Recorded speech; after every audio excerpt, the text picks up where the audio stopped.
היי, הסרטון הזה הוא כדי לספר לכם מה קרה מאז מה שקרן סיפרה עליו בסרטון הראשון. אני מדברת כמובן על הפרויקט הכשרת מדריכות הכנה ללידה מהמגזר הבדואי בנגב.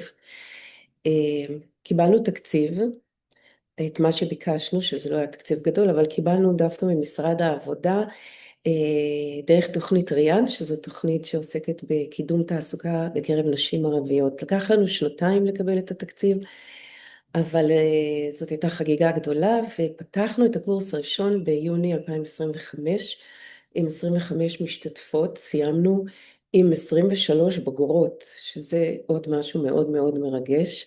10 מפגשים פרונטליים ברהט, במרכז הצעירים ברהט, שנתנו לנו בנדיבות את המקום המקסים, ועוד 4 מפגשי זום אחרי זה לליווי, ללוות אותם בהתחלה של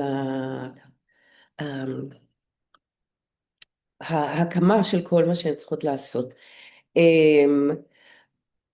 תוכנית ריאן הלבישה על הקורס שלנו את עוד קורס של ארגון מעוף שעוזר לאנשים ונשים לפתוח עסקים, שזה עוד דבר מאוד מרגש שקרה משיתוף הפעולה המקסים הזה. עזרו להן גם לפתוח תיק מול מס הכנסה של עוסק פטור וכולי.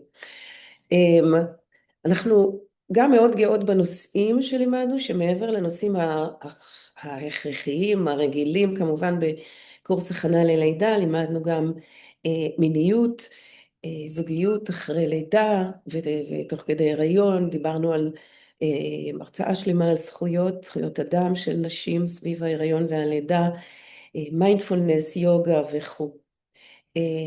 אתגרים יש הרבה, כמובן, חלק גדול מהם נובע מהקהילה המיוחדת הזאת, שגם זה מאוד חלוצי שם, הרוב הגדול של אנשים לא עושות בכלל הכנה ללידה, בחברה הערבית בכלל, אבל בחברה הבדואית במיוחד, אז צריך להביא את זה לשוק, וזה לא פשוט, ואז כמובן לאנשים האלו, שהן כולן אחיות, וחלקן הקטן פיזיותרפיסטיות, להתחיל עסק משלהן, להיות עצמאיות, ובאופן כללי להתחיל ללמד משהו שעכשיו סיימת ללמוד איך ללמד אותו, ואת צריכה לבנות את עצמך. אז יש אתגרים.